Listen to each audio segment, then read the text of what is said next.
Good afternoon, colleagues. Now, although Parliament has been recalled to discuss some very serious, perhaps worrying matters, can I begin by wishing you all a very happy New Year. We're going to hear a statement from the First Minister shortly. Following our statement, we'll take questions. I would encourage all members who wish to ask a question of the First Minister to press their request to speak buttons, including those online.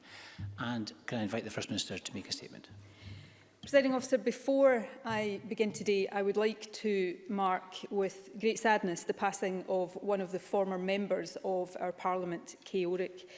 Kay was one of the original class of 1999 and she was hugely respected across the chamber of this Parliament. She was, of course, an SNP member of 55 years standing and a lifelong and extremely passionate campaigner in the cause of Scottish independence. But for many of us, she was first and foremost the dearest of friends, somebody we loved. For me, she was one of the biggest influences in my life, literally the first person I met and campaigned for when I joined the SNP as a 16-year-old. We will all miss her hugely. And in paying tribute to her today, I want to send my love and condolences to her husband, Grady, and to her children, John and Shelley, and to her beloved grandchildren. You really were the light of her life. Your granny was a very special person and she was extremely proud of all of you. Presiding Officer, let me turn now to my statement, and firstly can I thank you for this recall of Parliament today and join you in wishing everyone all the very best for a new year that we hope, despite its very difficult start, will bring better times.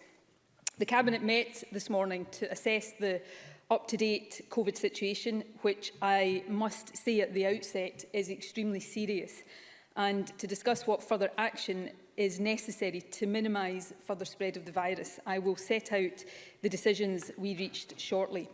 However, I can confirm now in summary that we have decided to introduce from midnight tonight for the duration of January a legal requirement to stay at home except for essential purposes. This is similar to the lockdown of March last year.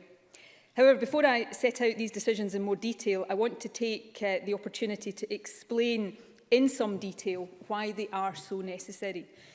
In the past few weeks, there have been two significant game changers in our fight against this virus. One, the approval of vaccines, is hugely positive and it does offer us the way out of this pandemic. But the other, the new faster spreading variant of the virus, is a massive blow. And possibly the most simple way of explaining the challenge we face right now is to compare it to a race. In one lane, we have vaccines, and our job is to make sure they can run as fast as possible. And that's why the government will be doing everything we can to vaccinate people as quickly as possible, and I will say more about that later. But in the other lane is the virus, which, as a result of this new variant, has just learned to run much faster and has most definitely picked up pace in the past couple of weeks. To ensure that the vaccine wins this race, it is essential to speed up vaccination as far as possible, but to give it the time it needs to get ahead, we must also slow the virus down. And because it is now spreading faster, that means even tougher restrictions are necessary. The evidence, Presiding Officer, is now compelling that the new variant is up to 70% more transmissible than previously circulating strains, and that it may add as much as 0.7 to the R number. And according to recent analysis of PCR test samples, it appears that the new variant already accounts for almost half of all new cases in Scotland. That increased and faster spread is undoubtedly driving the very serious situation we now face. Today's case numbers, 1,905 new cases, with 15% of tests being positive, illustrate the severity and the urgency of the situation. No new deaths were reported today, but that is because yesterday was a Sunday and registration offices were largely closed. But since I updated Parliament before Christmas, 289 deaths have been recorded in our daily figures. That again reminds us of the continuing grief that this pandemic is causing. But let me stress, this is not just about one single day's numbers. we are now seeing a steeply rising trend of infections. Indeed, it is no exaggeration to say that I am more concerned about the situation we face now than I have been at any time since March last year. In the week from the 23rd to the 30th of December, the 7-day incidence of cases per 100,000 of the population increased by 65%, from 136 per 100,000 to 225 per 100,000. Test positivity has risen sharply too. The next update on the numbers of COVID patients in hospital and intensive care will be published tomorrow. I would expect these to show that nationally, the total number of COVID patients in hospital is now close to the April peak. And in some wards, the pressure is already very real. For example, in terms of hospital beds, NHS Ayrshire and Arran is currently at 96% of its COVID capacity, and 3 other health boards, Borders, Greater Glasgow and Clyde and Lanarkshire, are above 60% of their capacity. The number of people in intensive care is still significantly lower than the April peak, which of course partly reflects the fact that treatment of COVID has improved significantly since last spring. But even so, the total number of patients in intensive care in Scotland is already above normal winter levels. Indeed, all mainland health boards have now exceeded their normal intensive care unit capacity. And it is important to be clear, and this is a key point, that people who are in hospital and intensive care now are likely to have been infected 10 days to 2 weeks ago. That means that these numbers reflect what the level of new cases was around 2 weeks ago.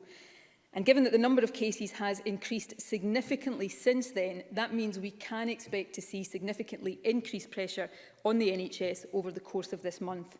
Now, contingency plans remain in place to double and then treble ICU capacity if necessary, and the NHS Louisa Jordan continues to be available to help meet demand, as indeed it has been doing in recent months. 12,000 patients have attended there for scans and outpatient appointments. Nearly 5,000 NHS staff and students have been trained there, and it is currently being used for COVID vaccinations. In short, NHS services are coping at present, although the pressure on frontline staff is considerable. But already in some areas, the position is fragile and it is getting more challenging. And if the rate of increase in case numbers that we have seen in the past 2 weeks was to continue unchecked, there would be a real risk of our NHS being overwhelmed, even with contingency plans in place. In fact, our modelling suggests that without further intervention, we could breach inpatient COVID capacity within 3 or 4 weeks. And of course, a sharply increasing number of cases in human terms means many more people becoming ill and dying. All of that explains why we have to act quickly and decisively. The situation in some other parts of the UK, where case numbers are already much higher than here and where the contribution of the new variant is already greater, shows what may lie ahead if we don't. As things stand, we estimate that we are possibly about 4 weeks behind the position in London and the southeast of England. The rapid acceleration in London began when it was at about 160 new cases a week per 100,000 people. That's the level Scotland was at a week ago. London is now seeing 900 new cases a week per 100,000. Their test positivity is around 27%, and pressure on NHS services is acute. We have an opportunity in Scotland to avert the situation here deteriorating to that extent, but we must act quickly. The advice of our clinical advisors is clear that the increased transmissibility of the new variant means that the current level 4 measures may not be sufficient to bring the R number back below 1. It is essential, therefore, that we further limit interaction between different households to stem the spread and bring the situation back under control while we vaccinate more people. In short, we must return for a period to a situation much closer to the lockdown of last March. Let me therefore set out in more detail the decisions that the Cabinet reached this morning. It is important to stress that these are not decisions that we took lightly. I am acutely aware of the impact they will have, and I know they will not be welcome, but they are, in our judgment, essential. As Government, our clear and overriding duty right now is to act quickly to save lives and protect the NHS. We know that delay or prevarication in the face of this virus almost always makes things worse, not better, even if it stems from an understandable desire that we all share to wait for more data or evidence. Now, the To turn to the decisions in detail, the decisions I will speak about a bit later on schools, let me be clear at this stage, Presiding Officer, that they will apply to all parts of Scotland. However, the decisions, other decisions I'm about to outline will apply to those parts of Scotland currently in level 4, which of course is all of mainland Scotland, and they are effectively an enhancement to level 4. The island areas currently in level 3 will remain there for now, although we will continue to monitor them very carefully. These additional level 4 restrictions, essentially returning us to a position similar to the lockdown of last March, will be in place for the whole of January. We will keep them closely under review. However, I can't at this stage rule out having to keep them in place longer, nor rule out making further changes. Nothing about the current situation is easy. The first measure is that our fundamental advice for everyone is to stay at home. That is the single best way of staying safe. We consider that this stay-at-home message and advice is now so important that from tomorrow it will become law, just as it was in the lockdown last year. This means it will only be permissible to leave home for an essential purpose. This will include, for example, caring responsibilities, essential shopping, exercise and being part of an extended household. In addition, anyone who is able to work from home must do so. It will only be a reasonable excuse to leave your home to go to work if that work cannot be done from home. We are asking people and businesses to take this really seriously, just as seriously as we all did in March during the first lockdown, because the situation now is at least as serious as it was then. The law already requires many businesses in certain sectors to close in level 4. We now need every business to look again at their operations and to make sure that every single function that can be done by people working at home is being done in that way. Businesses have already shown a tremendous capacity to adapt during this pandemic, and I'm very grateful to them for that. But we need them to consider their operations again as we all work together to reduce transmissions.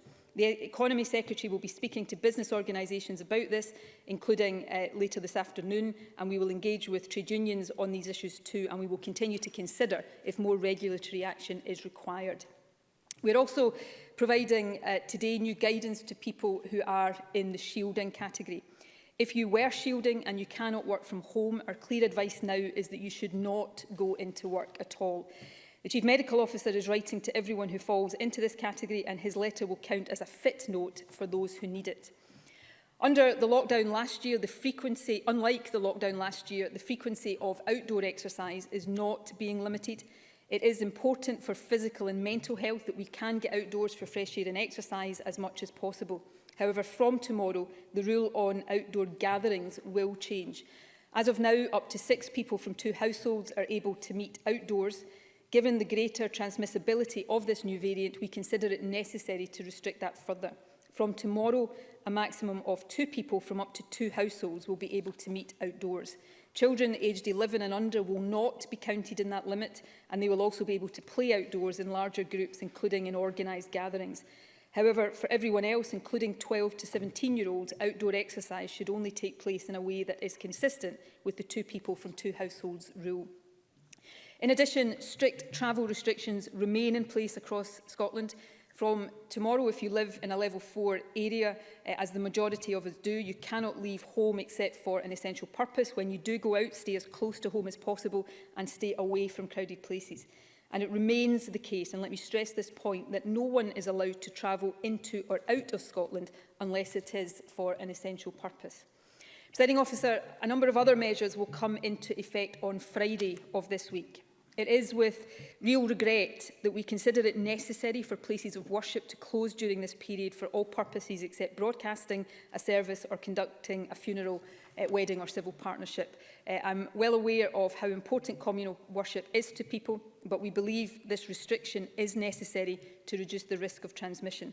While up to 20 people will still be able to attend funeral services, wakes will not be possible during January, and a maximum of 5 people will be able to attend wedding and civil partnership services. Presiding Officer, I know how devastating restrictions like these ones are, and I give an assurance that we will not keep them in place for any longer than is absolutely necessary. There will also be additional measures in relation to businesses, in addition to the tightening of the essential retail definition that took effect from Boxing Day. The current 1 metre exemption for workplace canteens will end, so canteens will have to ensure that employees sit 2 metres or more apart rather than 1 metre. The number of non-essential services which remain open will be further restricted. Premises which will need to close as a result of these changes will include, for example, ski centres, showrooms of larger retailers and clinics offering cosmetic and aesthetic procedures. I know that many businesses have already been hit by the restrictions which were put in place on Boxing Day. And of course, I know that the vast majority of businesses have taken their responsibilities seriously and invested in COVID safety measures. In addition, the move to home working has brought challenges for workers and employers. I'm hugely grateful for the way in which businesses and their staff have responded to those challenges. Grants are, of course, available for businesses required to close as a result of restrictions. That support is in addition to support through the UK-wide furlough scheme.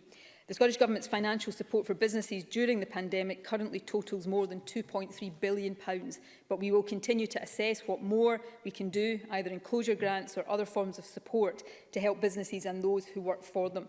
We will also be working with councils to ensure community and social support for those who need it, including for parents balancing work and online learning.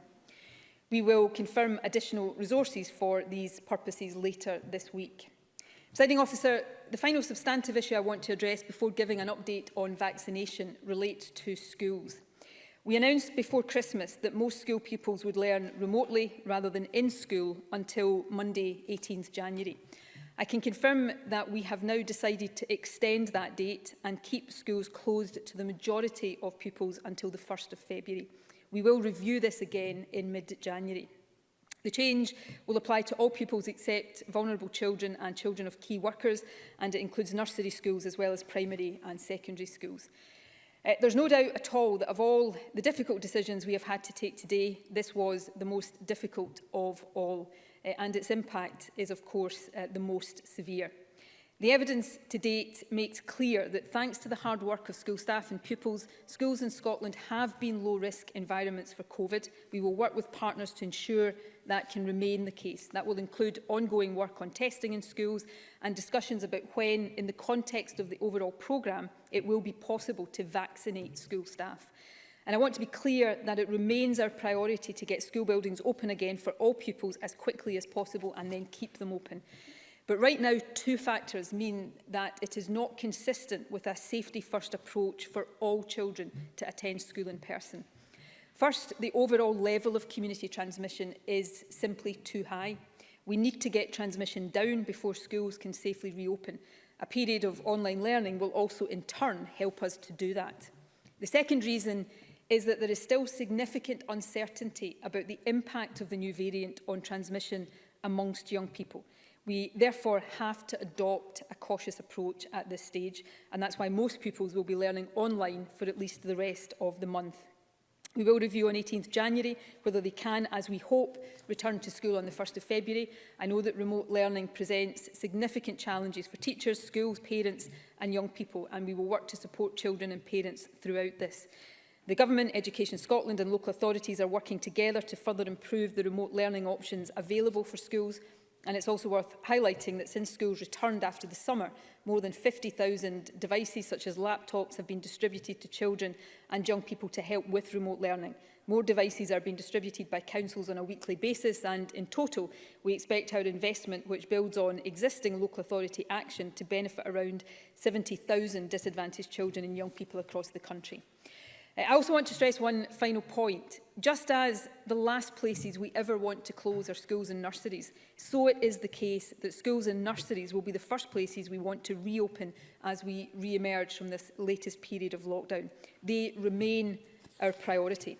That is why we are considering whether and to what extent, consistent with our overall duty to vaccinate the most vulnerable first in line with JCVI recommendations, we can achieve vaccination of school and childcare staff as a priority. Let me point out, though, that many teachers will, of course, be vaccinated over coming weeks as part of the JCVI priority list.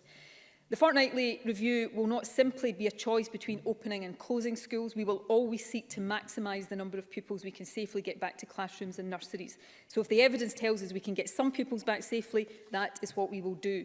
However, ultimately, the best way of enabling more pupils to return more quickly is by reducing community transmission of the virus as much as possible. And all of us, by accepting and abiding by the wider restrictions I have set out today, have a part to play in achieving that. Before I leave the issue of education, let me simply remind the Chamber that we already had plans in place for the staggered return of universities and colleges. We will be considering this week whether any further change to that plan is necessary. Presiding Officer, before I close today, I want to give a brief update on our current expectations around vaccine supply. The Health Secretary will give a more detailed update on vaccination in a statement to the Chamber next week. However, I can confirm today that well over 100,000 people have now received their first dose of vaccine. The first doses of the AstraZeneca vaccine are being administered in Scotland today. In total, over the period to the end of January, including the more than 100,000 already administered, we expect to have access to just over 900,000 doses of vaccine, although obviously we hope that number will increase. These will be split roughly equally between the Pfizer and AstraZeneca vaccines. However, we anticipate that some of the AstraZeneca portion will be available only in the last week of January. We don't yet have certainty on supply schedules beyond January, but we will keep Parliament updated as these become firmer. However, our current expectation, based on assumptions about supply and also on the new advice on doses being administered up to 12 weeks apart rather than 3, is that by early May, everyone over 50 and people under 50 with specific underlying conditions will have received at least the first dose of vaccine. And that is everyone who is on the JCVI priority list and comprises more than 2.5 million people. Once everyone on the priority list has been vaccinated, we will start vaccinating the rest of the population, and we will do this in parallel with completing second doses for those on the priority list. Those timetables are, of course, heavily dependent on supply, and for that reason, they are at this stage cautious. However, I have tasked our vaccination team with exploring and keeping under ongoing review all possible options to speed up the rate of vaccination and bring these timescales forward as far as we possibly can. I'm grateful for the many offers of assistance we have received, and while many of them may not prove possible or practical to take up, they will all be considered. And as I said, the Health Secretary will say more about all of this in her statement next week. Presiding Officer, to conclude, this is most certainly not the New Year's statement I wanted to give, and I know it is a statement no one wanted to hear. But as I said at the beginning, we are now in a race between the vaccine and the virus. The Scottish Government will do everything we can to speed up distribution of the vaccine, but all of us must do everything we can to slow down the spread of the virus. We can already see by looking at infection rates elsewhere some of what could happen here in Scotland if we don't act. To prevent that, we must act immediately and firmly. For government, that means introducing tough measures as we have done so today, and for all of us it means sticking to the rules. It means continuing to follow the facts guidance, and it means above all staying at home. That is again our central message. Stay home, save lives, protect the NHS. If we do this, we give the vaccine the time it needs to get ahead and ultimately win this race. I know that the next few weeks will be incredibly difficult. I'm sorry to ask for further sacrifices after 9 long months of them, but these sacrifices are necessary. And the difference between now and last March is that with the help of vaccines, we now have confidence that these sacrifices will pave the way to brighter days ahead. So for everyone's sake and for everyone's safety, please stick with it and stay at home. Thank you very much, First Minister. First Minister will now take questions. Ruth Davidson. Thank you. First of all, Presiding Officer, may I offer the condolences of myself and of my party on the news of the passing of Kate Ulrich, who was respected across this chamber. And I too am grateful to you, Presiding Officer, for recalling Parliament for today's statement. Nobody wants to live under restrictions for a moment longer than is absolutely necessary, or for those restrictions to be any tighter than needed. However, the increase in infection rate and the transmissibility of the new variant gives grave cause for concern. We have come too far to throw all our efforts away, and the rollout of the vaccine means that we can see a time soon when all this will begin to be over. That being said, this is hard news at a hard time when the resilience of people across the country has already been worn down over the past year. Many will be dismayed by today's news, not least the parents of school pupils, who now have to rip up their childcare plans, negotiate with their employers, and worry about their children's fractured education. The Children's and Young People's Commissioner has expressed concerns that closing schools poses a serious risk of harm to the well-being of children and young people. And he's also warned that support for online learning is being provided inconsistently across Scotland and that there's not enough national guidance and support for schools from government ministers, threatening a further widening of the attainment gap. So can I ask what further steps the Scottish Government is taking now to address these concerns and to ensure that Scottish pupils continue to get equal access to high-quality education? First Minister. Well, can I firstly agree that this will be very hard news for everybody across Scotland to hear today and to contemplate the reality of over these next few weeks. I want to reiterate to people again that these are decisions that we do not take lightly. We agonise over them and we only announce restrictions like this if we really feel there is no alternative. And right now, the only alternative is greater loss of life and the potential for our National Health Service to be overwhelmed. And speed of action at this point in time is the most important factor of all. The decision we most agonised over was the further closure of schools for the majority of pupils. The issue of schools closed or open has been contentious in the most recent weeks, and teachers and others have understandably raised concerns. But I hope people see from the responses of the government and the actions of the government that we have striven and will continue to strive to keep schools open as normally as possible, as often and as for as long as possible. And this decision today is one that we deem necessary for the reasons I set out. We will, and the Education Secretary will set out for MSPs, I'll ensure that this happens over the next couple of days, the steps that are being taken to ensure that the provision of online education is as parents want it to be, and that local authorities are working to ensure that that is of a consistent quality across the country. We have already taken steps, as I indicated in my opening remarks, to ensure that more young people have access to digital devices to make online learning more accessible to them. Schools and local authorities already have contingency plans in place. There is advice for parents available via the Parent Club website. Parents can also speak direct to schools for more advice. The National Online Learning Platform, GLOW, has seen a huge increase in users and usage since earlier last year, and we are working actively with local and national partners to enhance the online and remote learning options for pupils. That's work that will continue over the course of next week and for as long as is necessary. But let me end this answer with a reiteration of the point that we want this to be for as short a period as necessary for all of the reasons that I think everybody understands and agrees with. Ruth Davidson. Today's announcement underscores the need to have a comprehensive test and trace system in place.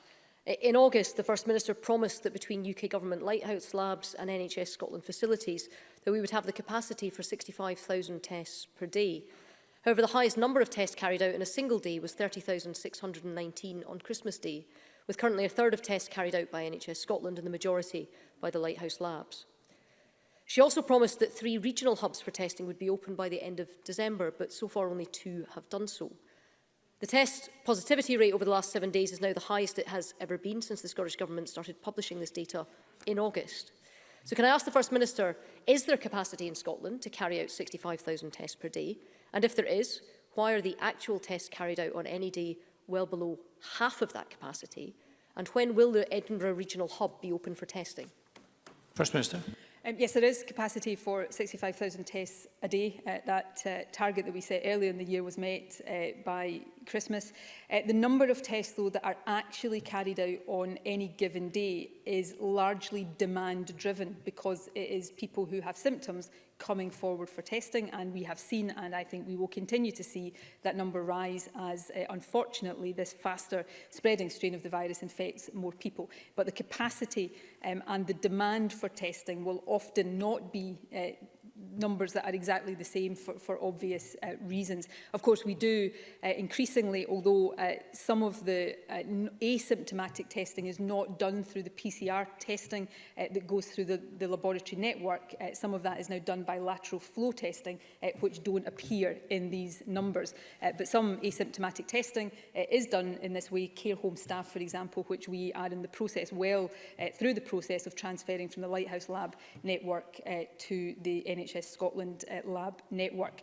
We do have a well-functioning test and protect system, and it continues to be a really important part of our response to this virus. But as we have a virus that is spreading faster, then we have to have a range of different responses to that in order to complement the test and protect. And of course, in terms of interventions, just as test and protect has been important, the vaccine programme becomes increasingly important over the next period. And lastly, there has been a last-minute issue, or probably not literally last minute, but late stage issue in the Edinburgh regional lab with a sprinkler system, as I understand it, which is in the process of being rectified, and that is due to open shortly. Davison. Today's announcement of further restrictions is particularly difficult to take when we've had such positive news in recent weeks of vaccines being approved and that have been bought in such quantities by the UK Government. In her statement, the First Minister said that we are in a race between the vaccine and the virus. It is impossible to know if we're winning that race at any given time if we only show the daily infection figures without the daily vaccination figures.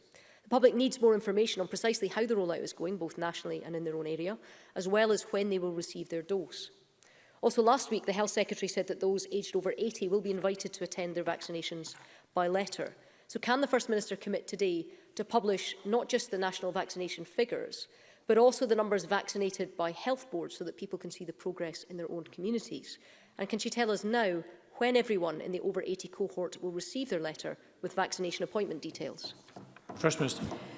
On publication, I think I said last week when Parliament was recalled in response to a question from the Labour benches that we are intending to break down the weekly publication of the numbers vaccinated into categories, and also I would hope that we would do that regionally by health board as well. I will consider whether there is a potential to have a greater frequency of publication. We are currently doing that weekly. I am simply mindful of not putting too many burdens of data collection and publication on people that we are expecting to undertake this huge logistical challenge. So it may be that weekly publication remains the best balance with that greater breakdown of statistics. The vaccine programme is, of course, because it is not that long since the vaccines have been approved, particularly the AstraZeneca one, is still in its early stage. But we have vaccinated more than 100,000 people. The percentage at this stage, it's a small percentage of the population that has been vaccinated. It is slightly higher in Scotland than in the other UK nations, but we will have to continue to focus on accelerating that as much as possible. As I said earlier on, that is at the moment largely constrained by supply. We know what we expect. Hopefully that's a conservative, small c, estimate for January. We are not yet clear what supplies we can expect for beyond January. In terms of the call for those in the over 80 population, that will start shortly and be an ongoing process. We have obviously been recalculating our modelling for the speed and timescale of vaccination as a result of the changed Chief Medical Officer advice on doing the second dose of the vaccine up to 12 weeks after the first dose, as opposed to 3 weeks. That will allow us to get the first dose of vaccine to more people much more quickly. And we are making sure that we take full advantage of that as we take full advantage of the supplies of the vaccine as we get them. Ruth Davison. There are immediate practical questions that are raised by today's announcement, and one of the primary ones is the legal requirement for people to work from home where they can. This raises all sorts of issues, including who is a key worker and what constitutes essential labour in a workplace outside of the home. Also, who makes these decisions and what is the process of arbitration in the event of a dispute between a workplace and a local authority or a boss and an employee. In the first lockdown, we saw different interpretations between local authorities and different services provided depending on category. People need to know what these new rules are, how they will apply to them, and what recourse exists where there's conflict. So will the First Minister give clarity on these important points? First Minister. We will set out more guidance on these points. On the issue of key worker in the context of education, local authorities have specifically asked for some flexibility around that, which I think is important to afford them. There is a balance to be struck here. In terms of business, we are not, as of now, in quite as restrictive a position in terms of non-essential work in construction and manufacturing, for example, being closed as we were back in March, but that is something we need to keep under review, both in terms of the spread of the virus, but also that really important relationship, which I do understand, between people's ability to work, or requirement to work rather, and their ability to look after children and take part in online learning for their children at home. The Economy Secretary will be having discussions as early as this afternoon with business organisations. We'll be discussing with trade unions to make sure that we help people, just as we did back in March, navigate their way through what I recognise is a difficult situation. But the message to businesses is we are asking you again, as you did in March, to very rigorously scrutinise your own operations and assure yourself that the people that you are requiring to be at work are genuinely only people that cannot do their job at home. There is a need to make sure that as many people as possible who can work from home are supported to do that. Thank you. Richard Leonard. Thank you, Presiding Officer, and can I begin by offering the condolences of the Scottish Labour Party to the family of Kay Ulrich, who was widely respected right across the spectrum of Scottish politics. The issue here today is not just whether schools and school buildings are open or not. It is about how much preparation has been made by the government for the continuation of our children's education. It is about whether the remote learning materials which we were promised were ready back in July are ready now 6 months later. It is about whether teachers have the support they need, whether plans are in place and whether they have the resources they require to back it up. And it is about how much support there is for working parents, what the plan is for them. For example, does the First Minister have a plan to encourage all businesses to furlough all working parents who need to take time off to support their children? Can the First Minister assure us that all of this is in place? First Minister. What I'm not going to do is pretend to people that any of these things are easy. They're not easy for the people who are having to live with the consequences, and these things are not easy for any government anywhere. But yes, we are, as we did earlier in the pandemic and at the outset when we were in lockdown previously, we will do everything we can to help people both navigate their way through these decisions but also deal with the impact of them. So we have taken significant steps around online learning. For example, the National e-Learning Offer, which is a collaborative programme involving the Scottish Government, Education Scotland and local government, has already helped improve the options that are available to schools. That has enhanced the provision for live remote learning, recorded lessons and supported learning via online digital learning. One initiative within that is eSchool, which is refreshed and has expanded its range of study support courses, and there are a range of courses ranging from National 5 to Advanced Higher available in that. So there's a number of ways in which that support has already been strengthened, but we will continue to look to do that on an ongoing basis. But fundamentally, the priority here in getting transmission down again is to keep the period of schools being closed as short as possible. As I said earlier on, we will be discussing, led by the Economy Secretary starting today, with business organisations, the expectation on businesses to do everything they can to support their workers to work from home and to support workers who have childcare responsibilities, and we'll keep Parliament updated in any further initiatives that arise from that. But I know businesses have already worked hard to do that, and this, again, we are at a stage here where we need to have a massive national collective endeavour to overcome this severe challenge we face, and I know and expect that businesses will play their full part in that. Richard Leonard. Thank you, Presiding Officer. And let me stick to the theme of support for working people. In October, the Government promised to protect low-income workers from financial hardship should they be asked to self-isolate by Test and Protect. However, the £500 grant does not seem to be reaching many of those low-paid workers who have applied for it. According to the Government's most recent data, published in December, 23%, fewer than a quarter of individuals who applied to the self-isolation support scheme actually received a payment. With the infection rate rising, more and more working people will be required to self-isolate. So can the First Minister therefore tell us why the award rate for this vital payment for low-income households is so low and what she will do to drive it up? First Minister. The eligibility criteria for the £500 support payment was set out at the establishment of that. That is tied to entitlement to benefits, although we sought in Scotland to have a degree of flexibility around that, and that, of course, is administered through the Scottish Welfare Fund. We will continue to look at how we ensure that support for self-isolation and more general support for the new circumstances we are in right now reaches more people. At the outset of the pandemic, we made significant resources available to support communities and to people in deprived communities in particular. We'll be discussing with local authorities how we refresh and supplement that. We also, of course, had the £100 million winter support package, which saw grants go to low-income families before Christmas, and had a range of other support for organisations that support people in poverty, as well as different groups living in poverty. So we've done a great deal here, but we recognise in these new circumstances, more severe circumstances we are in for the next period, we have to continue to increase what we are doing. And I indicated in my statement that later this week we will set out announcements about additional resources that will cover many of these key aspects: support for communities, support for particularly vulnerable groups, parental support, and any additional support in addition to the support strands that are already there for business that we are going to be able to make available for companies affected. Richard Leonard. Thank you. But if 77% of those people who apply to the self-isolation support scheme do not receive a payment, then it seems to me there is something wrong with the way the scheme is operating.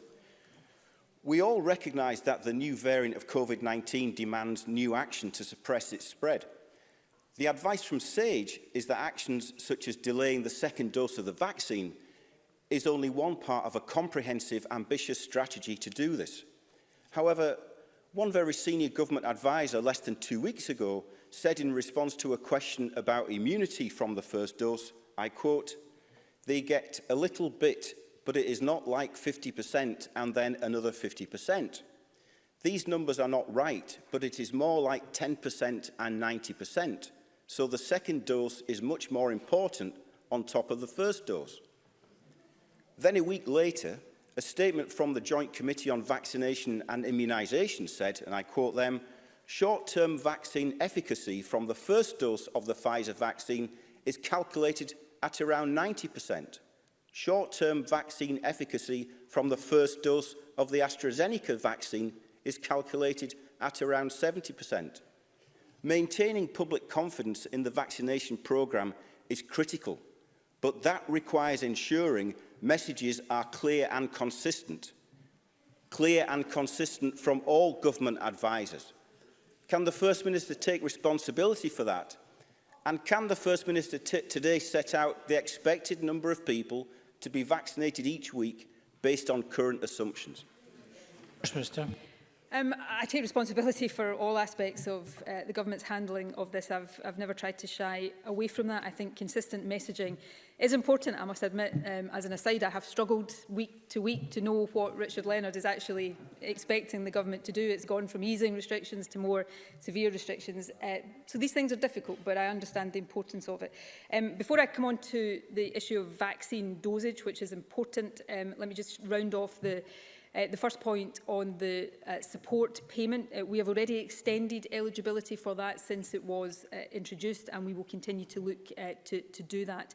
On the issue of the 2 doses and the 12 weeks or up to 12 weeks between 2 doses, this is clinical advice. I take responsibility for every aspect of the government's response to this, but I am not clinically qualified. I rely on advisers to give us the best possible advice on these matters. The 4 Chief Medical Officers have collectively given this advice to the 4 governments on dosing, and they have done that on the basis that this allows us to vaccinate more people with a significant degree of immunity more quickly than the original strategy would. And given the race we are in and the circumstances that we face, I think if they believe that that is a safe and sensible thing to do, then I think it is incumbent on politicians to follow that advice. The short-term efficacy of the Pfizer vaccine is 90% and 70% from the AstraZeneca vaccine from the first dose. This actually is in a letter that I think went to MSPs yesterday or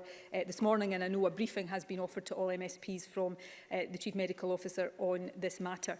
Can I just, while I've got the opportunity, there has been another issue raised about vaccination policy in the last 2 days, the suggestion that people may get the first dose with one vaccine and the second dose with the other vaccine. That is not our policy in Scotland. It is not what the Chief Medical Officer advises. So unless there were really exceptional circumstances where perhaps it wasn't known what vaccine had been given in the first dose, the policy at this stage is that people will get both doses with the same vaccine, and it's an opportunity for me to give clear and consistent messaging on that point.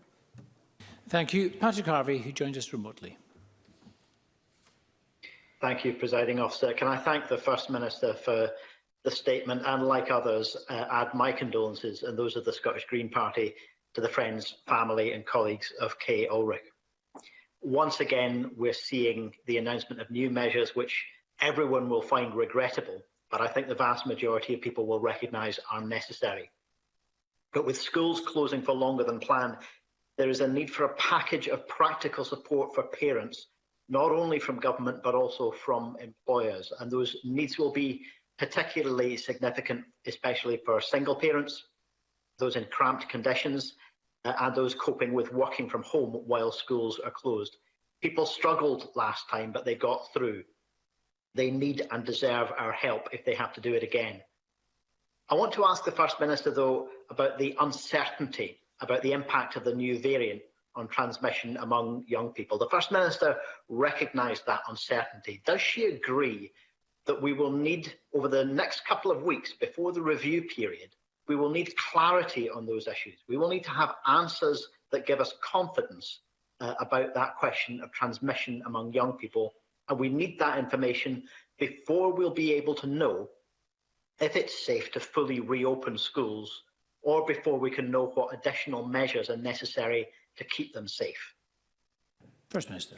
Yes, I do agree with that. We have been determined, as everybody knows, from the moment schools reopened in August to now to keep schools open. That has been contentious at times, and legitimate concerns have been raised. But I have at every stage been satisfied on the basis of the advice I've been given and my understanding of the situation and the data that we have gathered and has been published by Public Health Scotland and indeed data published by the ONS. I've been satisfied that schools could safely reopen, and while not all teachers, not all parents have agreed with that, I have felt able to look at teachers and parents in the eye and say that that is my clear judgment based on the advice I've been given.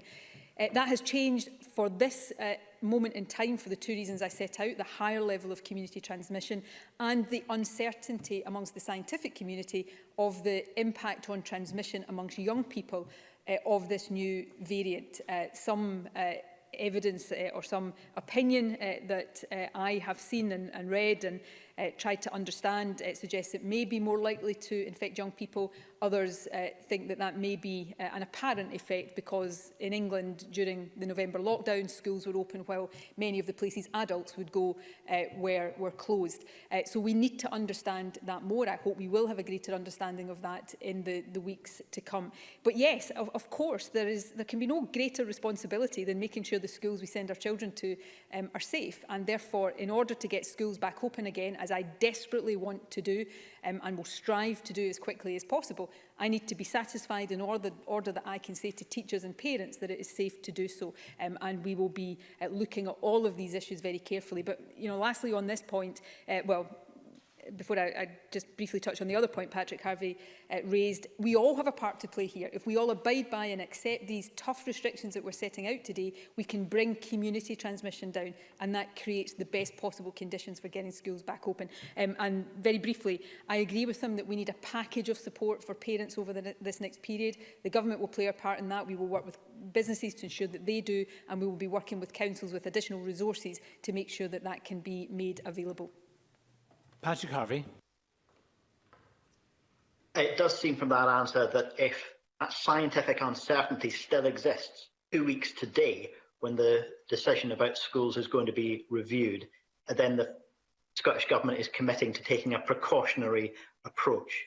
I hope that the First Minister also agrees that teaching unions are rightly concerned about the safety of pupils and the wider community, as well as the safety of school staff. It has been appalling to see some people, including prominent political figures who should know better, appearing to question the judgment of unions and even their integrity in their call for a precautionary response to the pandemic. So will the First Minister commit to working together with the teaching unions on the challenges facing schools? And in particular, I welcome the fact that the statement today appears to acknowledge that more needs to be done to accelerate vaccination for teachers and other school staff.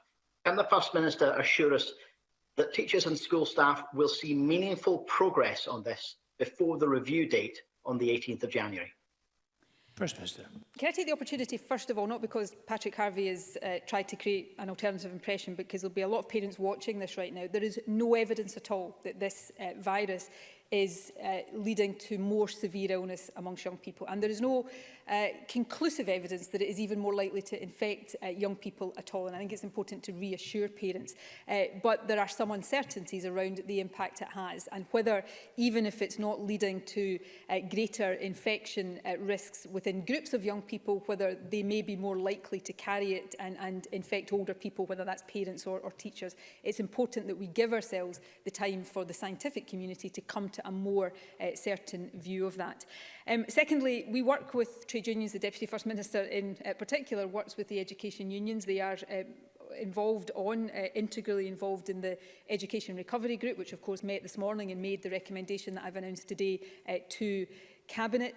I respect the views of unions. I would never doubt for a single second their integrity or their motivations in this, and I would deprecate anybody who does. That doesn't mean we will always reach a position where we're in absolute agreement. The issue of schools has been contentious, but the commitment I will give is that I will always take the utmost care in these decisions around schools and satisfy myself, as the Deputy First Minister does, in the advice we get about the safety of schools. That's been true in the past, and in these changed circumstances, it will be true in future.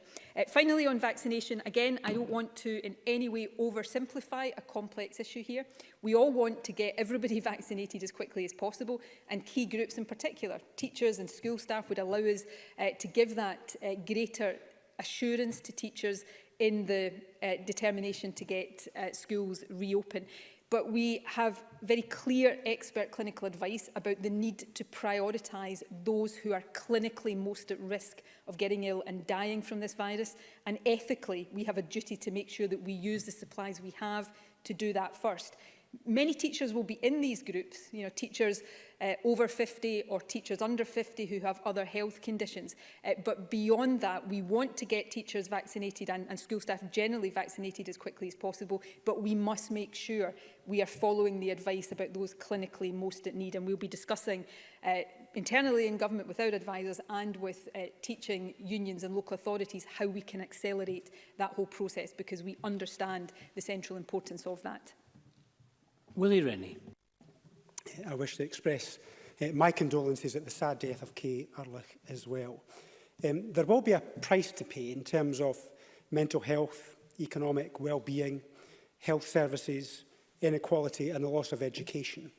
But I agree that the evidence supports the return of stricter measures. It would be a tragedy if the NHS was to be overwhelmed and more lives lost when the protective coat of this new vaccine was within touch and distance for millions of people. But I want to ask about childcare. There will be more people back at work, especially as construction and manufacturing continues compared with the spring. But what advice has the First Minister got for working parents, those not of key workers, but for working parents? What advice, what support is available, and what childcare will be available for them? The availability of informal childcare and childminders is much more restricted than is necessary. So therefore, what advice would she give to those families to make sure that they have the appropriate childcare? Well, can I firstly agree that there is a price in all sorts of respects that will be paid possibly definitely for some time to come for this pandemic in Scotland, the UK, Europe and in the world. But there will be a much bigger price to pay if we do not act to get this virus under control. And that is the central driving imperative that motivates the government each and every single day. On childcare, my advice to parents, firstly, I'm not going to insult the intelligence of any parent. This is a really difficult situation and nothing I can say standing here takes away the challenges that parents are confronted with right now. We will do everything we can to help in a range of different ways. The key worker provision and the flexibility that we've left local authorities with there is the first part of how we will do that. There is the possibility, although it is more restricted, for informal childcare where there are no other alternatives. We will also, as I've said a couple of times in response to previous questions, work with businesses to make sure businesses are helping parents who are amongst their workforces who have childcare responsibilities, and we will be looking in very short order, including with additional resources, what further practical support, including financial support, we can provide to those who need it. So this will be a package of support, but I don't want to stand here and suggest that that takes away every difficulty that working parents will face over this next very difficult period, which is why the most important thing we can do, and this is a job for government but a job for all of us, is to get this virus under control. So this period of schools and early years education not operating normally is as short as we can possibly make it. Willie Rennie. I certainly agree with the First Minister with regards to that. We know that the threat of the virus increases with the age of the individual. So is the First Minister considering the reopening of nurseries and primary schools at an earlier stage than secondary schools after February? And can I ask about the islands as well? I see that they are remaining in level 3, but their schools are to close. What is the justification for that? Many of the islands don't have adequate broadband and will find remote learning quite difficult. So what provisions are going to be made available to them, and what is the justification for the decision? First Minister. In terms of the justification for the decision, it is about the uncertainty about the impact of transmission on young people, and therefore, if schools were to remain open in these areas, if that was a bigger impact than has been the case before, that may jeopardise the overall stability of these areas in terms of the levels of the virus. So it is a cautious and precautionary decision. We have decided to leave the island communities in level 3. We looked very carefully at Shetland because Shetland's had a high number of cases in recent days, but the indications yesterday and today are that that is stabilising. But of course, we'll be monitoring that very carefully indeed. And I absolutely take the point about the greater accessibility issues around digital and broadband, and we'll discuss what more we can do to assist with not just island but remote communities in that respect as well.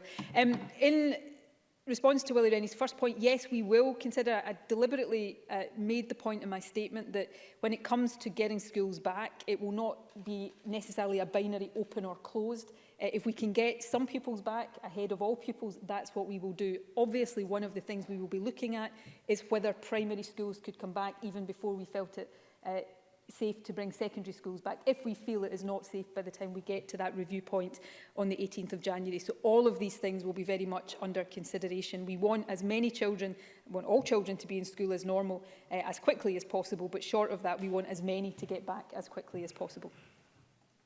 Thank you. I call Kenneth Gibson to be followed by Jamie Green.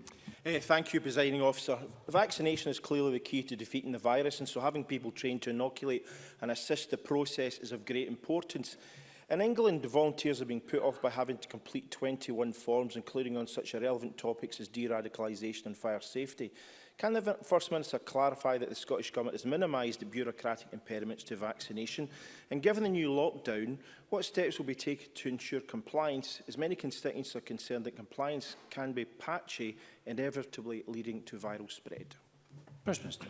Firstly, we don't have the same requirement for the kind of form filling that has raised concerns in England. And I heard, I think yesterday I heard the Prime Minister say that they were trying to sort that out as well. I don't think any of us want to put unnecessary barriers, any unnecessary barriers in the way of this at all, although it is important with any clinical programme that the right checks are in place.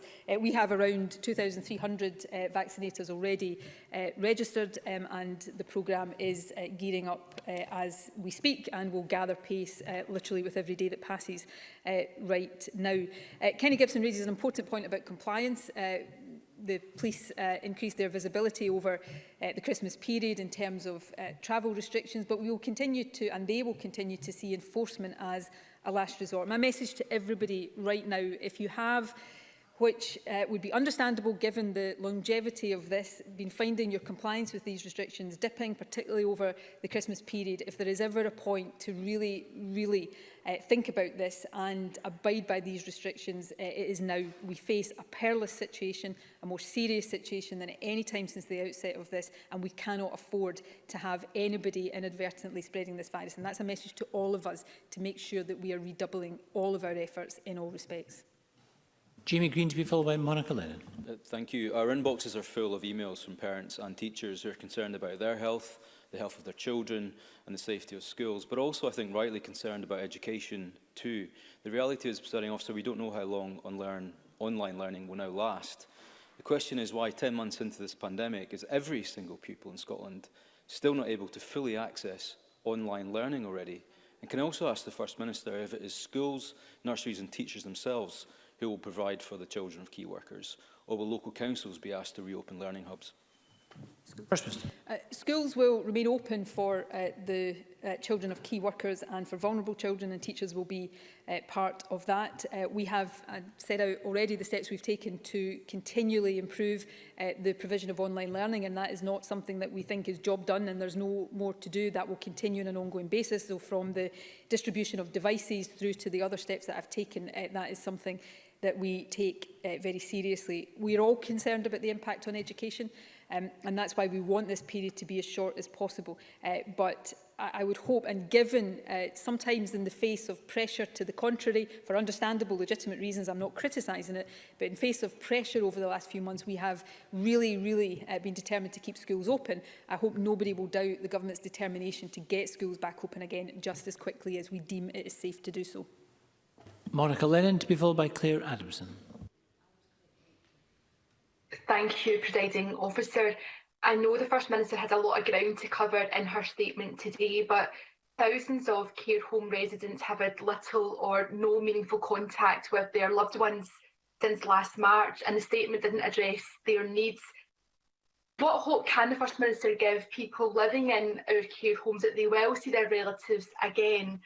And what needs to happen for indoor designated caregiver visits to take place? Is it one vaccine dose? Is it 2 doses?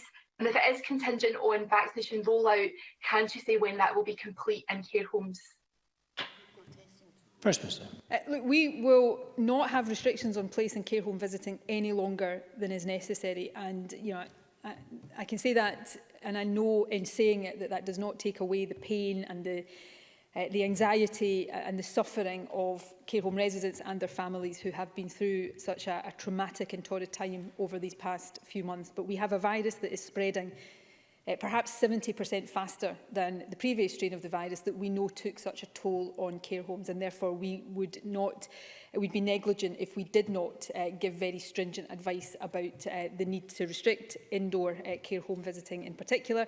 We are also, though, and have been now for some time, rolling out further testing within care homes, and obviously care homes care home residents and staff are in the top priority group for vaccination. So we hope that not too far into this year, we will get to a much better position and get people much more back to normal with care home visiting. But in the meantime, just as I would say with schools, we've all got a part to play here. If we can drive this virus down, we all help to create the conditions in which this becomes more possible more quickly. Claire Adamson, to be followed by Maurice Golden. Thank you very much, Presiding Officer. First Minister, you have explained in your statement that schools are not closing, but moving to a different way of working, providing face-to-face learning for vulnerable children and those children of key workers, while supporting learning remotely.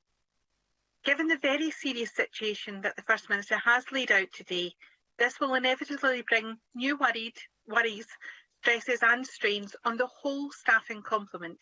How can the First Minister ensure that support for the whole school community is available? First Minister. Well, I am very aware of the pressures that remote learning will bring for everybody in our school communities.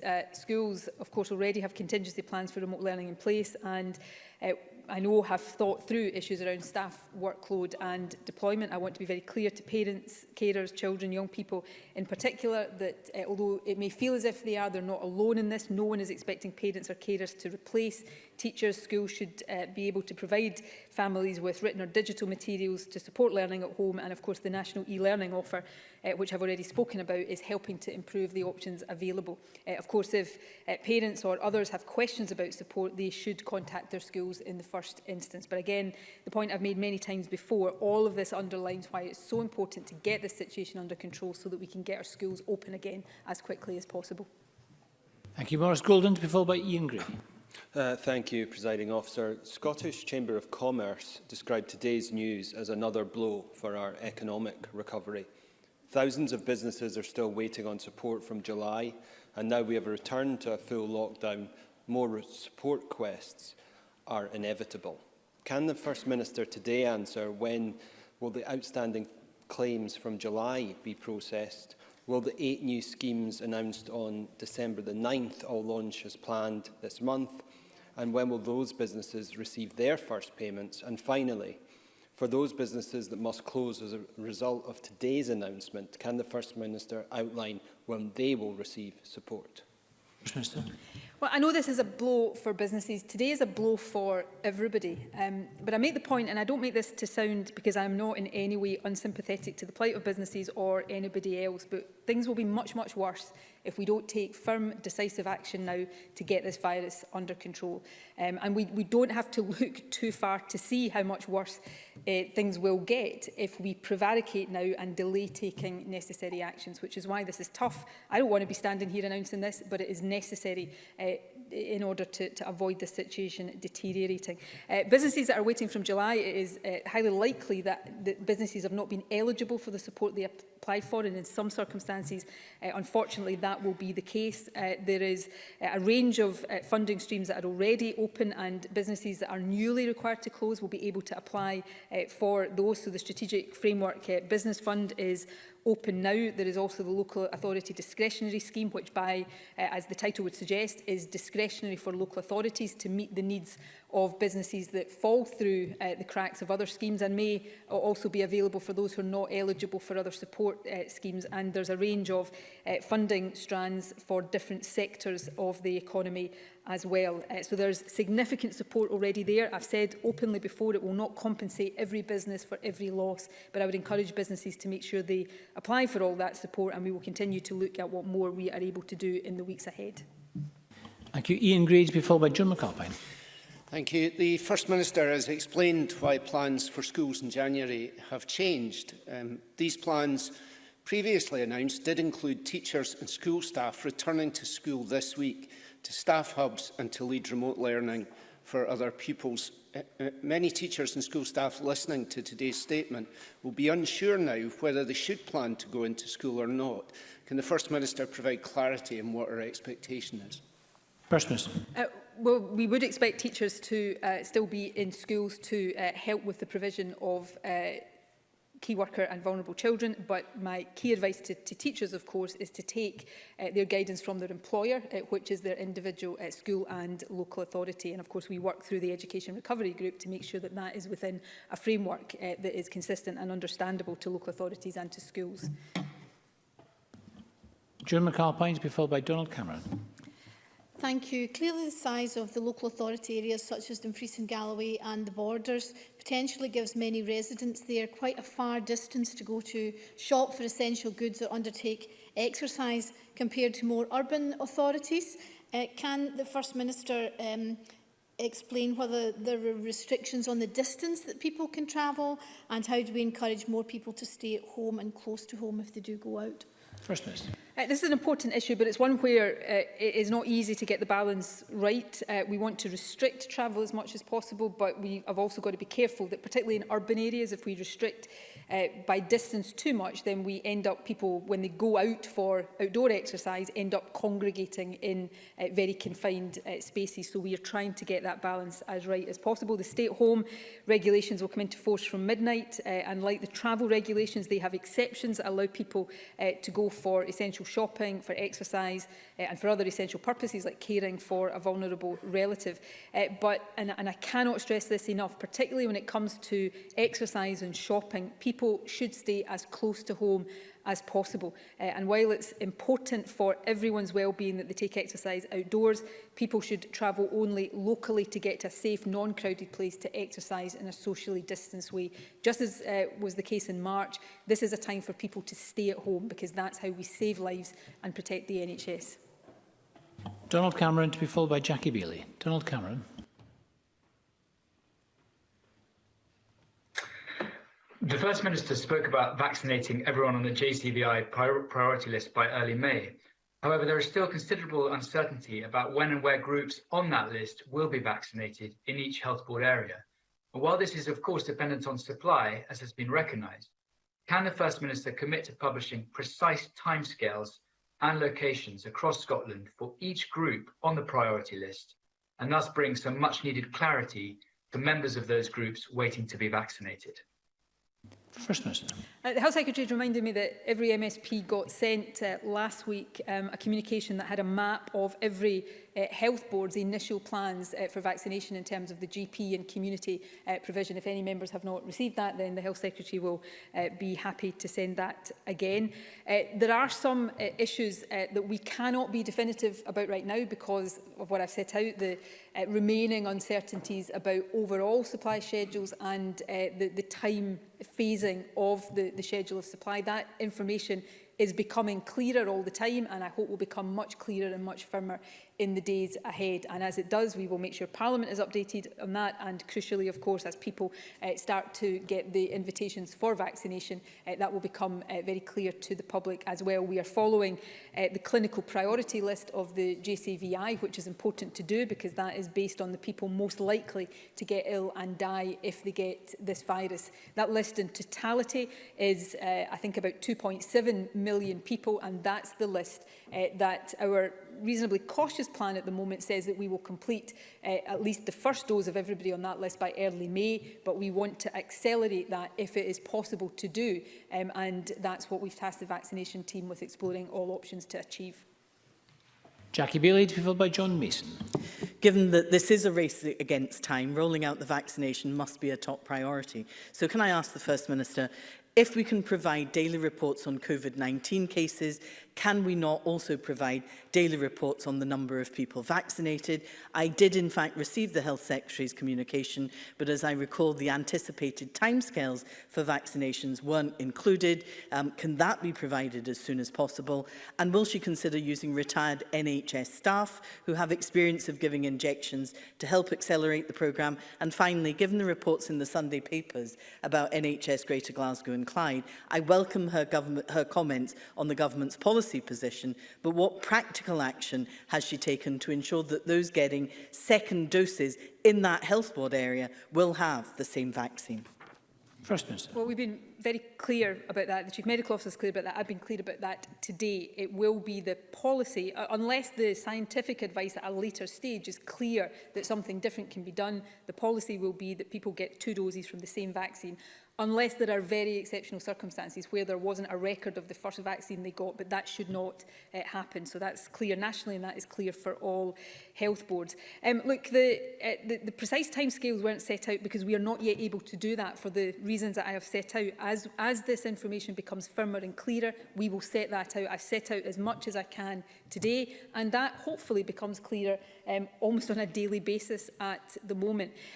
Look, I will consider the frequency of publication, but I really want to strike a balance here. This is a massive logistical exercise for the whole health system. And yes, we'll consider retired healthcare workers, anybody that can reasonably help us do this as quickly as possible. And therefore, we have to make judgments. Does daily publication of figures, does the extra burden that create, is that justified by the value of that information? If the answer to that is yes, we will do that. But if the judgment is actually weekly, gives us the information we need, and therefore we don't need to put that burden on the system, that's the judgment we will arrive at. We are trying to support a very under pressure health system through a global pandemic, and these are the difficult judgments we will continue to make, and we will keep Parliament updated on the detail of this as we go along.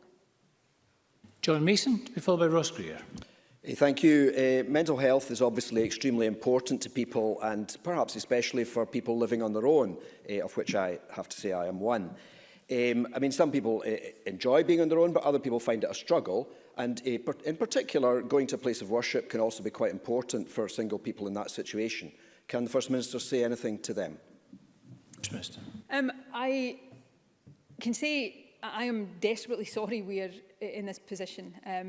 Nobody wants to be in this position, but this new variant of the vaccine, the virus, has created yet again a very challenging situation, and it's in everybody's interest, and it's essential if we are to stop this overwhelming us in all sorts of ways that we limit human interaction as much as possible. And that's the cruelest thing about this virus. The way we stop it spreading is to stop doing all the things that are so valuable to us as human beings, and there is no easy way to say that. There is no way of sugarcoating that. That's why we've always tried to create provisions in the rules such as outdoor interaction, which even now you can meet somebody from another household to try to deal with that social isolation as much as possible. I really understand the importance of worship for people, and the restrictions I've announced today will not be in place for a moment longer than necessary. I don't expect anybody to have anything other than dismay at these restrictions today, but I would ask people to understand that we would not be doing this if we didn't think it absolutely necessary. I understand the Prime Minister is due to speak at 8 o'clock this evening, and I can't obviously predict what he's going to say, but I suspect it will not be dissimilar here, because every part of the UK is facing a really perilous position right now. Ross Greer, to be followed by Alex Cole-Hamilton. Thank you. The winter eviction ban pushed for by Living Rent, the Greens and many others will expire on the 22nd of January.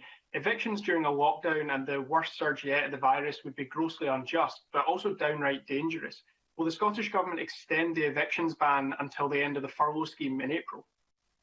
First Minister. I know that is under consideration right now. I don't want to preempt the final decision that I'm sure the Minister has or is in the process of taking and will set out in due course. But can I just say, and hopefully this will give a signal of the direction of travel, that I agree with the sentiments expressed in the question. Thank you. Alex Cole-Hamilton, to be followed by Christine Graham. Thank you very much, Presiding Officer. And can I start by declaring an interest in that I am married to a primary school teacher. It is welcome news that the Government is currently in discussions with the JCVI about reprioritising teachers and childcare workforce for the vaccine. But that is only half the equation if we are to safely reopen schools. And as such, I would ask her, considering the Pfizer vaccine is safe for 16 and 17-year-olds, that those students who are currently missing out on key face-to-face teaching in advance of that vital qualifying assessment work that they'll need to do for the end of term, will she also consider including those in the JCVI's recommendations? First Minister. Well, it's not for me to decide what's in the JCVI's recommendations, because I'm not a member of the JCVI. They are an independent group of experts. Can I just be very clear? I did not say that we were in discussion with the JCVI about changing their priority list. And it's really important people understand what I did say rather than perhaps what they might have heard or thought they heard me say. I did not say that. What I said is that we are considering internally in government, and we will have discussions with those within the teaching workforce as well, about how, without compromising the JCVI prioritisation list, which is there for very good reason, we can still look to accelerate the vaccination of teachers and other school and early years staff. These are not easy judgments to arrive at, practically or in principle, but that's what we intend to seek to do. And let me also be very clear that within the JCVI prioritisation, that list includes everybody over the age of 50 and those under 50 with underlying health conditions. Many teachers will be in those groups, but for those that are not, we want to look at how, without compromising the clinical prioritisation, we can accelerate the vaccination of them. Thank you. Christine Graham, to be followed by Jamie Halker-Johnson. Thank you, Presiding Officer. I think we all accept that Borders residents may have to cross the border for essential purposes, and of course the same will be true, say, of residents from Berwick travelling to Scotland. But does the Scottish Government have any information as to whether these rules are being breached in any way, particularly important as Scotland moves from midnight, as you've announced, into higher restrictions than south of the border? First Minister. I genuinely don't know what difference there will be later this week between restrictions north and south of the border. Deputy First Minister is just indicating to me that, as well as the Prime Minister speaking at 8 o'clock this evening, Westminster, the House of Commons, has been recalled on Wednesday. So it may be that actually any differences are less real than they might appear to be at the moment. But it is really important that there is an understanding of the rules that apply in whatever parts of the country, and that we encourage maximum compliance with these rules. I know there is a real sense of fatigue about this. All of us, genuinely all of us, feel it, but right at this moment it is more important than it's been at any time since last spring that we abide by all of these restrictions, because lives literally are depending on it. Jamie Halker-Johnson, to be followed by Anas Sarwar. Thank you. It's welcome news that parts of my Highlands and Islands region that are currently in level 3 will remain so. But that also means businesses in the areas, particularly some in the tourism sector, will be legally but not practicably able to remain open, and will therefore be denied the access to the full range of business support available. Does the First Minister accept that this is unfair, threatens jobs and livelihoods, and will she ensure that those businesses in level 3 practicably unable to open are able to access the full level of financial support offered to businesses in other parts of the country? First Minister. Well, there is already support for businesses that are not legally required to close, but whose trading is restricted or impaired because of the situation. In addition to that, there is the local authority discretionary funding. But if there are particular cases, as will be the case in any aspect of this, where we think there are categories falling through the cracks of these support schemes, we will always be prepared to look at that and see what more can be done. Anas Sarwar, to be followed by Stuart McMillan. I don't like the measures announced by the First Ministers today, but can I unequivocally say that I understand and support them. It is clear that the vaccine is now the way out of this crisis for us as a country. But 10 months on, we still have issues with the mass testing regime, which doesn't really inspire confidence in our mass vaccination programme. I spoke to Glasgow home carers this morning and the representatives of the GMB union, and they tell me that sadly the rhetoric does not meet the reality, and that they've been forced to ballot their members, with 93% saying that they are considering strike action in the city. These home carers aren't making this decision lightly. They care about their own health, their family's health, and the health of those that they care for. So can we please have an urgent intervention from the First Minister herself to sort testing for home carers in Glasgow and across the country, and help us inspire confidence in our vaccine programme too? First Minister. I firstly want to pay tribute to the contribution that home care workers make. It is very difficult to properly convey our appreciation to them for everything they do, and I know that any decisions they take around industrial action would absolutely not be taken lightly, and I hope that we will be in a position where they don't feel that is necessary. It is not about an intervention from me. We have already set out the plans for the testing of home care workers, which get underway this month. I know, and I include myself in this, we all want these things to happen more quickly and to go faster. There have been limitations in terms of the availability of technology, the use of lateral flow technology. We are making great progress in that, and these plans will accelerate. I'm happy to ask the Health Secretary to set out afresh the detail of exactly the rollout plans for home care testing, home care worker testing later this week. Stuart McMillan, to be followed by Mark MacDonald. Thank you, Presiding Officer. Well, the vast majority of businesses, like the rest of the population, are complying fully with all that is asked of them. There are some that will always seek to find a loophole or to justify why they should or could stay open. How can we encourage everyone to behave responsibly, and what more can we do to close such loopholes? First Minister. Well, we will always look, as we have done all along, to close genuine loopholes. But we come to a fundamental point here, and I think the vast majority of individuals and businesses have behaved responsibly, not because government has told them to, but because everybody recognises the vital importance of everything that people have been asked to do. It is about protecting health and saving lives and making sure our NHS can continue to care for everybody who needs it. It is vitally important for the safety and security of all of us. But this is a moment, and I say this very clearly, and I want to stress this, is to recapture the sense and the spirit we had back in March last year, when I think everybody wanted to operate, not within the letter of the rules, but within the spirit. And that's what we need to get back. Instead of looking for loopholes, and I understand why people want to get as much normality as possible, but the attitude we all need to have right now is what is the maximum we can do to limit the spread of this virus. The more we do that, the more chance we get this, give the vaccine to get ahead more quickly. And now, much more than in March, the better the real prospect there is of us getting genuine normality back later this year. Mark MacDonald, to be followed by Bruce Crawford.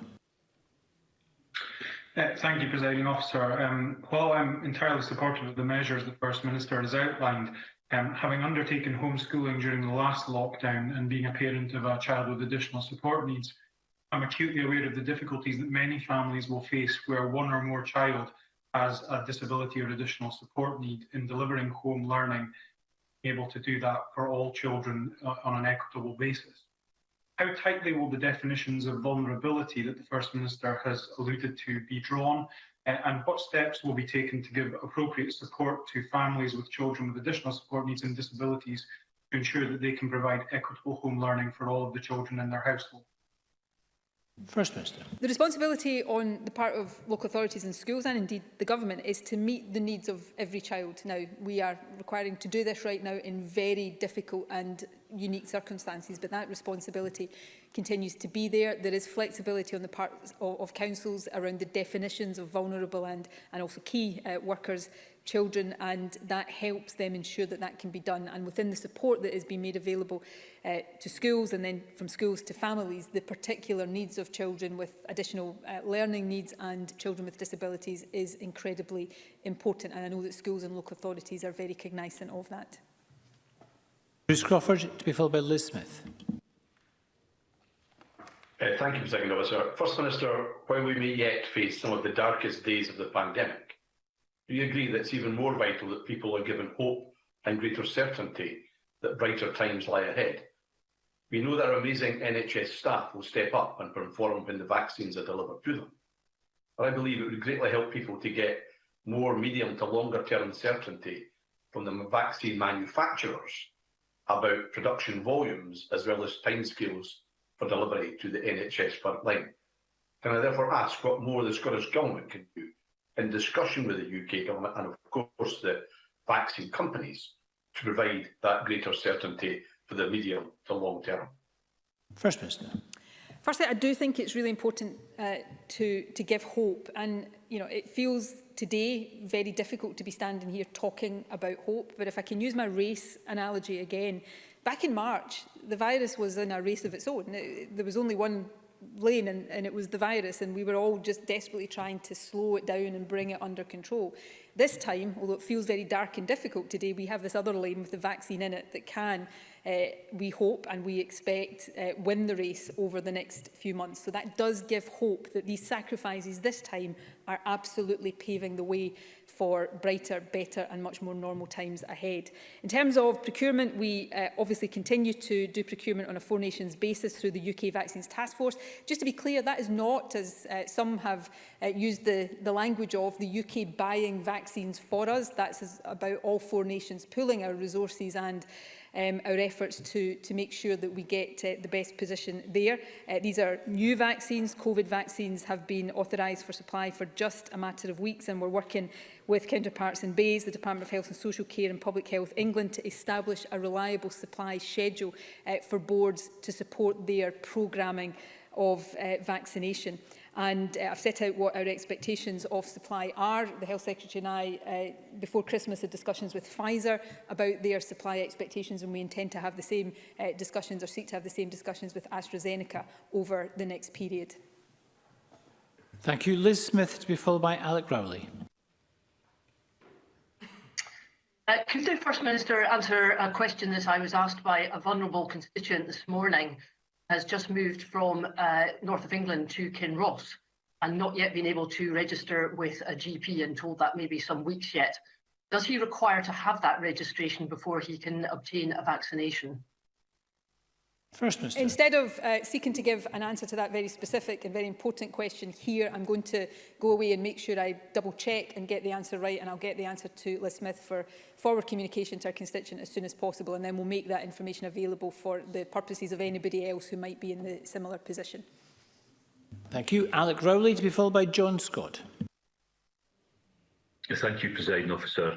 I think that most people in the country will understand and will be supportive of the measures that the First Minister has announced today, because public health has to come first. But can I ask what work is going on by the government to develop an exit strategy based on what we've already learned? So it's difficult to see where the transmission is most prevalent, and is it in businesses, is it in cars, is it in schools? And so in order to form an exit strategy that starts to look at how we get our schools and our economy going again, will the government bring forward that type of information and start to set out what the plan is as we move towards the spring and the summer to get our country up and running again? First Minister. The exit strategy now is the vaccine. And the vaccine is a very definite exit strategy that we haven't had before. And that is why the quicker we can get people vaccinated, the more we can get back to normal. If the restrictions that we are living under right now help us, as we hope they will, to suppress spread, then even as we are vaccinating, we would hope to be able to lift some of these restrictions. But you know, unlike in March, the vaccine gives us a definite exit strategy that we lacked back then. In terms of where the virus spreads, I know, and I include myself in this, I think over the past 10 months we've all been desperate to think that there's some very complicated answers that if we just crack them, then we'll have the solution to this. The science at the heart of this is, as I've come to realise, is actually not that complicated. This virus spreads when individuals come together and it hops from one person to another and then goes from one household to another. So whether it's in cars, bars, whether it's in workplaces, whether it's in our own homes, the way to stop it spreading, unfortunately, this is the hard and cruel part of this, is to stop the interaction between us and keep essential interactions on as safe a basis as possible. And that basically is the science and the epidemiology at the heart of this, and that's what drives the restrictions that unfortunately we're having to put in place. John Scott, to be followed by Rhoda Grant. Thank you, Presiding Officer. First Minister knows of my concerns that I have repeatedly raised with her about the threat to bed capacity in NHS Ayrshire and Arran, with particular regard to ICU capacity as the pandemic progresses. With NHS Ayrshire and Arran at 96% of bed capacity, what further information and reassurances can the First Minister give to the people of Ayrshire that plans are in place to deal with the expected increase in demand for bed space that does not currently now exist in Ayrshire? First Minister. Well, can I say the 96% in Ayrshire and Arran is hospital bed capacity, that's not ICU capacity. Generally, this will vary across different health boards, but generally ICU, it would be wrong to say it's not under pressure, but it is nowhere near the peak in April, and that's largely because fewer people going into hospital are now requiring intensive care because treatment options have got better. But hospital capacity is more of a concern, and that is particularly true in Ayrshire and Arran, Glasgow, the Borders and Lanarkshire. And that comes back to the need to make sure that we are not adding to that pressure. And the 96% is of COVID capacity, and that's really why we need to take these steps right now, to make sure that we are not overwhelming that capacity, and that, you know, is one of the reasons we've decided to act so quickly and decisively. Like everybody, particularly in Ayrshire and Arran, you know, it's the health board many of my family are dependent on. My sister works in NHS Ayrshire and Arran. I know the particular pressures there, but they are replicated in boards across the country, which is why sticking to these restrictions is the best thing all of us can do to help meet those pressures and make sure they don't get exacerbated.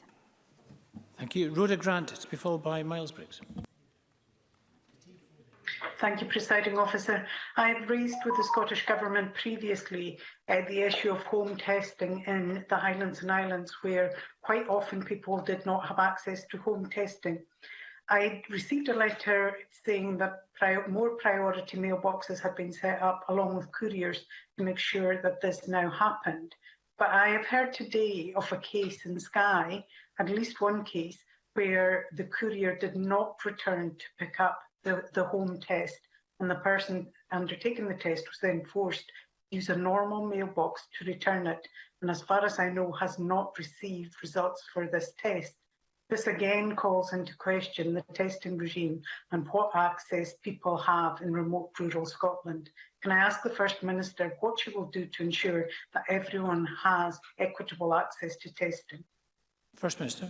Well, I think it's important that we take up and address individual cases like that one, and if Rhoda Grant wants to write to the Health Secretary or email her this afternoon, we'll look into that particular case. Obviously, we cannot be there with every courier service, and therefore there will inevitably be things like that that happen, but we'll address those.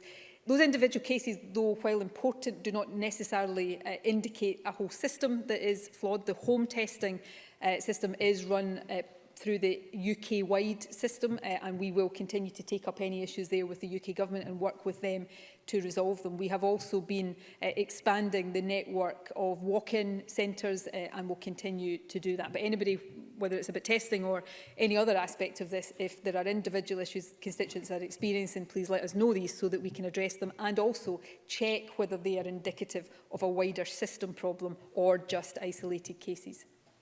Miles Briggs, to be followed by Neil Findlay. Thank you, Presiding Officer. Unlike the first lockdown in March, this lockdown will be taking place over winter months. Can I ask the First Minister what additional guidance will be given to local authorities for the proper gritting of all local roads, given what we've seen in Edinburgh today, where roads haven't been gritted, and the concern that has for people to be able to exercise, but also additional pressure from grazes and falls of older people? First Minister. Gritting is obviously a responsibility of local authorities. I'm not trying to shrug off the question, but it is for them to make sure they are undertaking those responsibilities, and that applies to Edinburgh and all local authorities, and we'll make sure that the issue that has been raised here is drawn to the attention of Edinburgh Council.